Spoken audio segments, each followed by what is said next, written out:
Waktu Tuhan pasti yang terbaik, walau kadang tak mudah.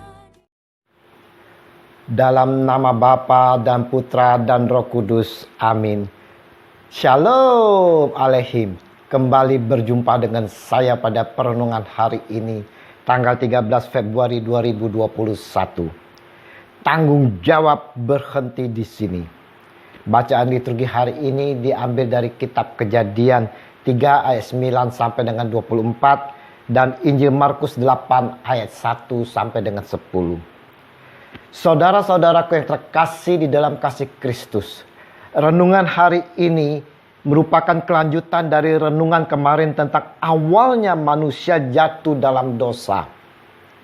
Saat manusia pertama jatuh dalam dosa, saudara, maka terbukalah mata mereka berdua dan mereka tahu bahwa mereka telanjang.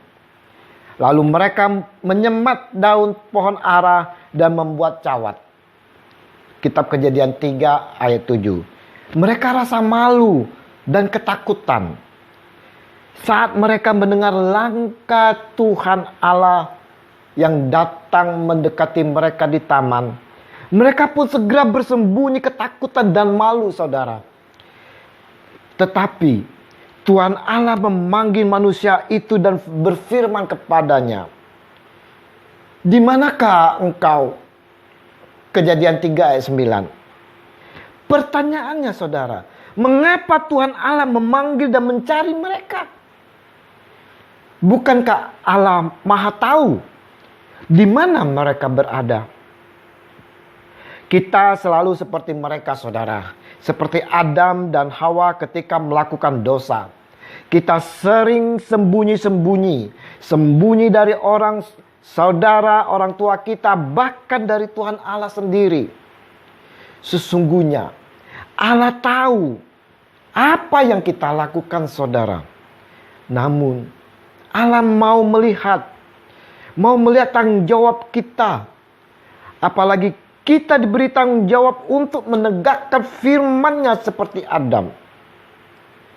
Tapi apa tanggung jawab Adam? Tuhan Allah menanyai mereka, apakah memakan buah pengetahuan yang dilarang itu?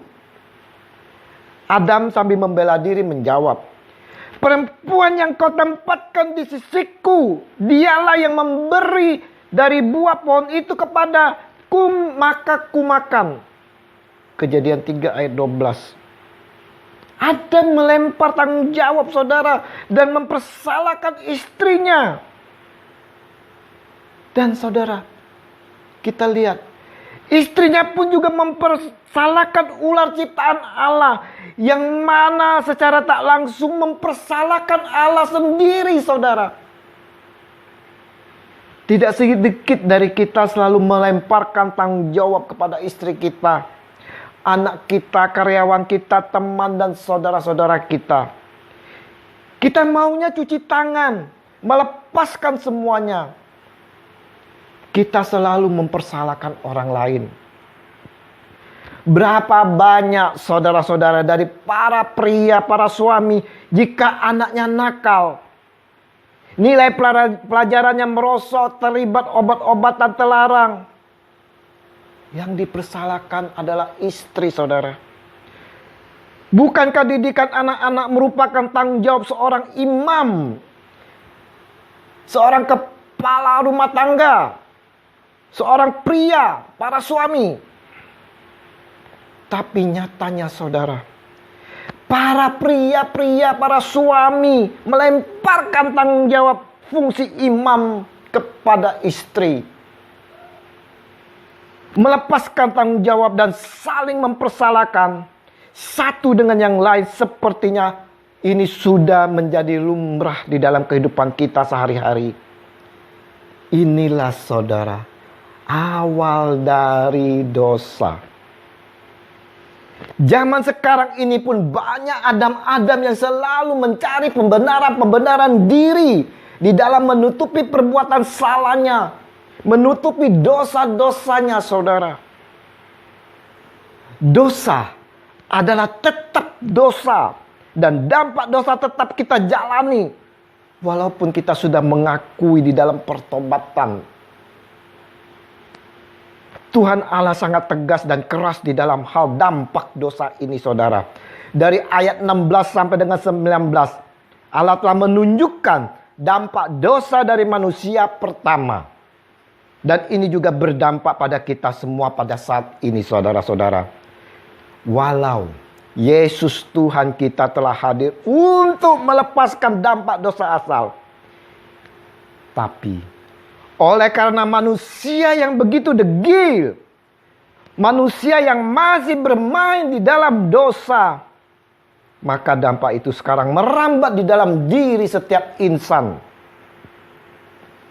Melalui perenungan hari ini, saudara, Tuhan Allah ingin mengingatkan kepada kita semua, kepada saya dan saudara-saudara, bahwa sebagai ciptaannya, kita harus patuh dan taat akan Dia yang menciptakan kita.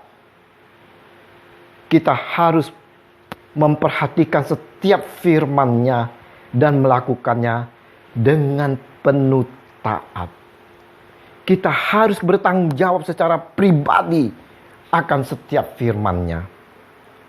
Sebagai pria, suami, Tuhan Allah pun mengingatkan bahwa kita harus bertanggung jawab atas fungsi kita sebagai imam, saudara-saudara. Janganlah kita melemparkan tanggung jawab itu kepada istri maupun kepada anak-anak kita. Biarlah, boleh tanggung jawab itu berhenti di sini, saudara. Berhenti di sini, di dalam diri kita. Mari, saudara-saudara, kita mau ambil kembali fungsi imam itu. Dan kita mau bertanggung jawab. Biarlah tanggung jawab itu berhenti di sini. Semoga oleh berkat bimbingan dan pimpinan Roh Kudus, kita semua dapat menjalani hidup ini dengan penuh bertanggung jawab. Dengan tidak melemparkan tanggung jawab. Dan oleh Roh Kudus, yang adalah roh kekuatan kita, kita dimampukan untuk tetap setia dan taat akan firman-Nya demi Kristus Tuhan kita. Amin. Dalam nama Bapa dan Putra dan Roh Kudus. Amin. Selamat berhari pekan. Selamat bersukacita di dalam Tuhan bersama keluarga. Tetap bersatu di dalam semangat melawan virus corona. Ingat, pakai masker di luar. Selalu cuci tangan. Jaga jarak. Hindari kerumunan dan kurangi mobilisasi. Semangat!